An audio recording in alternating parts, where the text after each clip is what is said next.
Ya what's up, kembali lagi di channel saya, di channel YouTube Ma'ruf Arifin. Oke, salam kreatif semuanya. Kali ini saya akan menceritakan seorang legendaris yang dari Rusia ya. Legenda seorang biarawan dari Rusia yang mengendalikan semua keputusan sang kaisar. Siapa itu? Rasputin.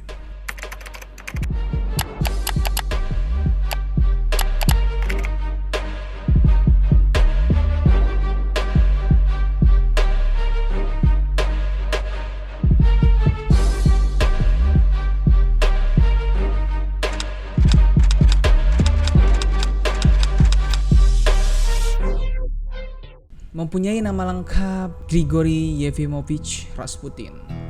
Lahir di sebuah desa kecil Siberia, Pokrovskoye, pada tahun 1869. Dari keluarga petani yang kebanyakan petani di Siberia itu adalah berpendidikan yang di bawah, termasuk ibu dan ayahnya. Rasputin tidak berpendidikan formal sampai dia awal remaja, dia buta huruf.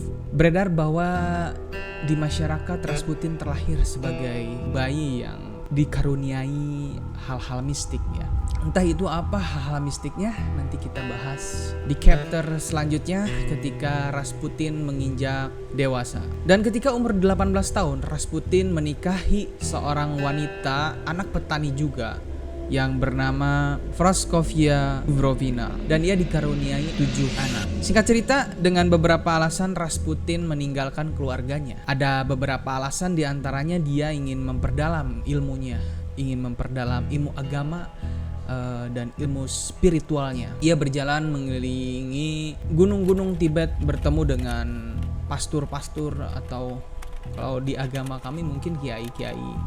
Dia bertemu dengan beberapa banyak kalangan-kalangan spiritual dan akhirnya dia mampu mengasah kemampuannya itu menjadi seorang biarawan. Perjalanan terakhir berakhir di sebuah kota pusat kerajaan yaitu Saint Petersburg. Ia mulai untuk berkoneksi dengan pimpinan-pimpinan gereja di sana hingga ia kemudian bertemu sebuah sekte sesat yang bernama Kills. Kills ini adalah sekte yang mencampur adukan antara seks dengan agama.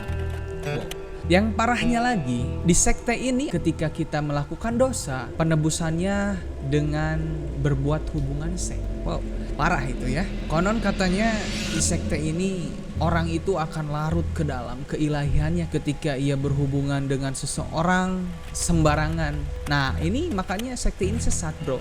Karena berbenturan banget gitu. Berbuat seks bebas itu dilarang ya di agama kita, sangat dilarang. Terus bagaimana bisa dosa membersihkan dosa, nambah dosa, boy. Seks bebas untuk pensucian diri. Makanya ini sekte sesat. Dan rumornya Rasputin ini menganut sekte ini. Tapi belum begitu jelas ya, ini hanya tuduhan-tuduhan. Tapi dengan kelakuannya, dengan perilakunya pada saat dia remaja, dia seolah-olah menyimpang ke sana. Kita lanjut lagi di perjalanan Rasputin. Perjalanannya berakhir di pusat kerajaan yaitu kota Petersburg. Pusat kekuasaan kerajaan di sana. Rasputin memulai membuat berbagai koneksi dengan pimpinan-pimpinan gereja di sana. Karena berkat kekuatan mistik yang dipunyai oleh Rasputin, dia mampu menyembuhkan seseorang, dia menjadi penasehat di masyarakat itu, dan dia akhirnya menjadi tokoh masyarakat di kota itu yang lumayan populer di sana. Dan akhirnya ini mengantarkan Rasputin ke dalam kerajaan. Suatu ketika, anak kaisar Rusia yang bernama Alexei, dia mengidap penyakit hemofilia, yang dimana penyakit ini darahnya itu terus mengalir, tidak bisa melakukan pembekuan darah. Ya, saya bukan dokter, jadi ya seperti itulah ya kurang lebihnya. Lalu si sang ratu itu panik, sangat panik, karena ia adalah anak kesayangannya. Dia putus asa bahwa anaknya ingin meninggal. Namun ada yang menyarankan untuk memanggil si Rasputin ini karena berkat kepopulerannya di kalangan masyarakat dan pimpinan-pimpinan gereja ortodok di Rusia. Singkat cerita, si Rasputin bergerak menuju ke kerajaan. Di sana ia menenangkan sang ratu dan menyuruh dokter yang menangani si anak itu untuk keluar, untuk tidak mengurusinya dan memberikan kewenangan sepenuhnya kepada Rasputin. Karena mungkin berkat popularitasnya, si sang ratu langsung begitu percaya. Entah bagaimana prosedur penyembuhan daripada Rasputin, keesokan harinya ada kabar bahwa pendarahan yang diderita oleh Alexei berhenti. Wow, ajaib. Ya, mungkin ini salah satu anugerah yang dimiliki oleh Rasputin mungkin. Tapi menurut sejarawan yang disebutkan bahwa proses penyembuhan Alexei ini menjadi episode yang sangat misterius. Karena tidak jelas gitu. Kenapa tidak jelas? Karena di sana Rasputin hanya menenangkan si Alexei saja sambil menatapnya. Dan itu sangat misterius. Kalau menurut logika ya, ketika orang pendarahan mungkin di sana dibarengi dengan situasi yang sangat berdebar gitu, yang sangat psikisnya terganggu. Mungkin si Rasputin ini mempunyai kelebihan untuk menenangkan hal itu. Dan tentunya ini berhasil. Sontak kabar ini langsung tersebar. Rasputin mampu menyembuhkan anaknya sang ratu, anaknya sang kaisar.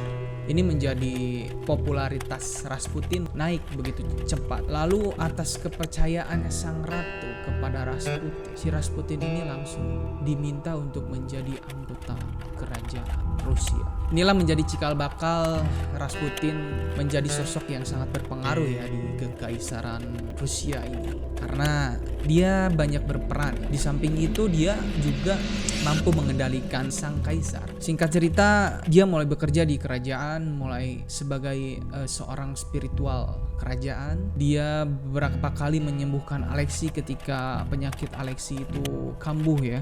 Berjalannya waktu, Rasputin semakin menggerogoti kekuasaan sang kaisar, mempengaruhi sang kaisar. Keputusan-keputusan yang diambil sang kaisar ini dasarnya adalah dari keputusannya Rasputin. Bahkan ketika sang kaisar itu meminta saran agar apakah ini berdamai enggak sama musuhnya, dan Rasputin berpendapat dia harus berdamai dengan musuhnya, itu Jerman dulu. Dan akhirnya dia berdamai. Entah kenapa dia mempengaruhi semua anggota kerajaan di sana. Ya, itu menjadi misteri. Bahkan sejarawan-sejarawan banyak menceritakan ini, dan saya merangkumnya dari beberapa sejarawan yang menceritakan kisah legenda ini.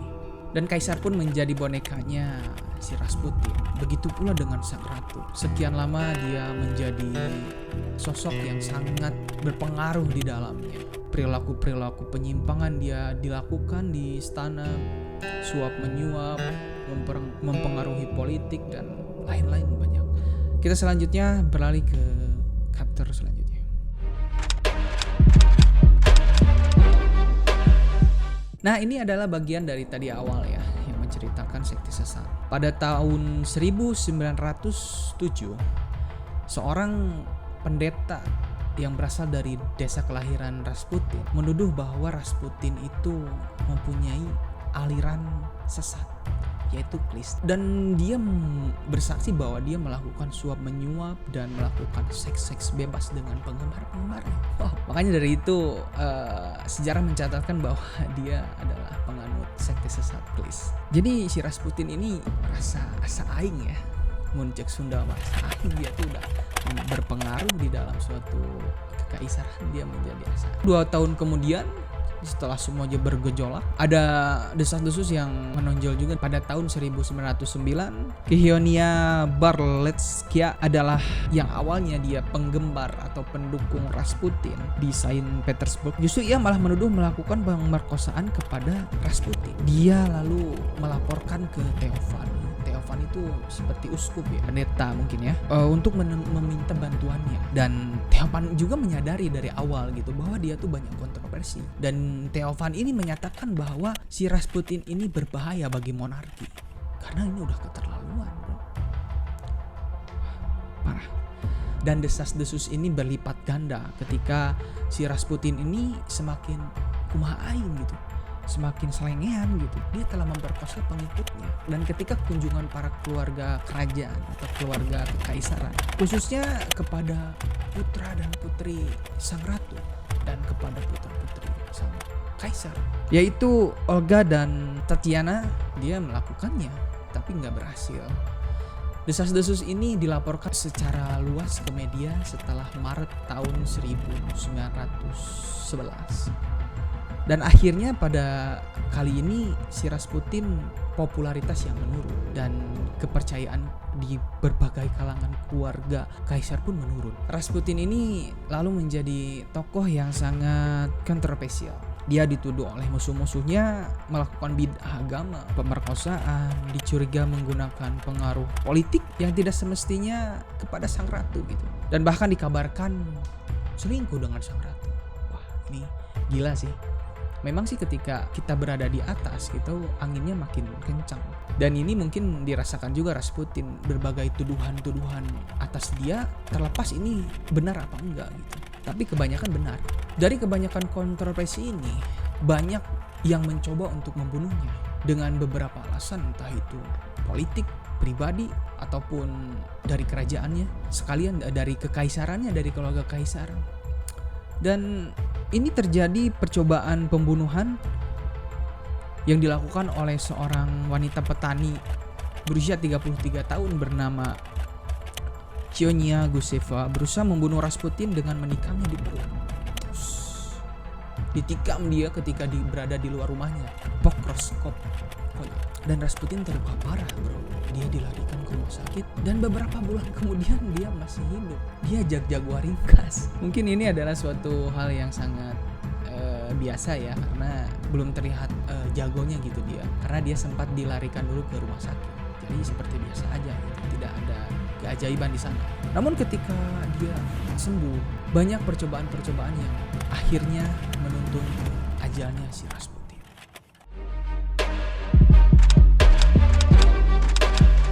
Ya, sekelompok bangsawan yang dipimpin oleh Pangeran Felix Yusupov. Dia adalah seorang keponakan daripada sang kaisar, Adipati Agung Dmitri Fafionik, dan politikus sayap kanan Vladimir Voroshilov memutuskan dan menyatakan bahwa pengaruh Rasputin kepada sang ratu dan sang kaisar mengancam kekaisaran. Dan mereka menyusun rencana pada bulan Desember tahun 1916 untuk membunuhnya. Rencana itu disusun dengan menjebaknya dia untuk datang ke istana Moika Yusupov. Singkat cerita, Rasputin datang ke undangannya daripada Pangeran Yusupov. Langsung saja ke rencananya dia Yusupov. Seketika tengah malam, dia mengajaknya ke lantai bawah tanah untuk diberikannya racun sianida. Dia menaburkan racun sianida itu ke dalam teh dan kuehnya. Ketika itu teh dan kuehnya ditawarkan oleh Yusupov. Namun Rasputin ini seperti tahu gitu bahwa di sana ada racunnya dan dia menolak. Namun akhirnya entah kenapa Rasputin itu menerimanya untuk memakan. Ajaibnya ketika dia memakan kue dan teh itu tidak ada reaksi tanda-tanda bahwa Rasputin ini bakalan mati keracunan. Wow.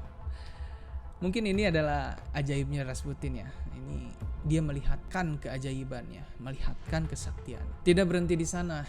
Pangeran Yusupov langsung memberikan rencana keduanya kepada para pengikut-pengikutnya agar mencampurkan sianida lagi yang takarannya berbeda dengan sebelumnya gitu. Sianida itu dicampurkanlah ke dalam air anggur. Kebetulan si Rasputin meminta air anggur itu dan meminumnya.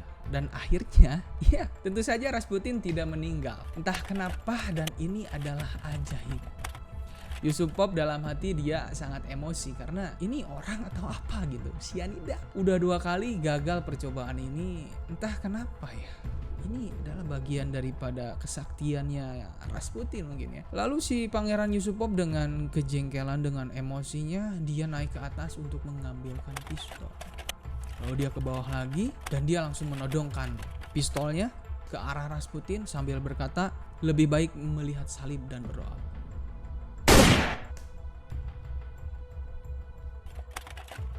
Terkaparlah si Rasputin ke lantai. Ya, tidak berakhir di sana ya tentunya. Ia ingin mencoba untuk meninggalkan jejak dengan cara konspirasi ya. Dia menyuruh seseorang yang bernama Sukotin untuk memakaikan jas dan topinya lalu pergi ke apartemennya. Seolah-olah Rasputin itu udah kembali ke apartemennya.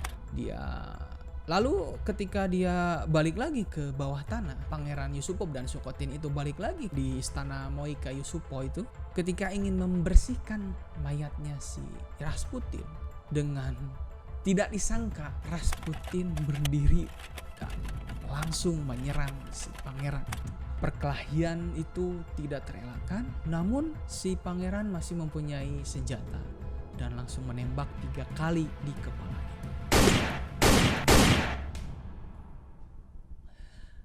Meninggallah si Rasputin. Demikianlah cerita panjang daripada kisah legenda Rasputin yang berasal dari Rusia. Mayatnya dia dibuang ke sungai, lalu beberapa bulan kemudian ditemukan ya. Entah bagaimana cerita, ya banyak versi daripada sejarah-sejarah, banyak juga yang menyatakan bahwa dia adalah agen dari kerajaan Inggris. Itu hanyalah sebuah opini ya, tidak bisa dibuktikan secara faktanya. Dan ini adalah yang saya ceritakan, fakta-faktanya ada sebagian mengacu kepada pendapat-pendapat sejarawan. Mungkin cukup sekian dan terima kasih atas perhatian dari kalian yang tetap menonton channel ini. Until next video, stay keren.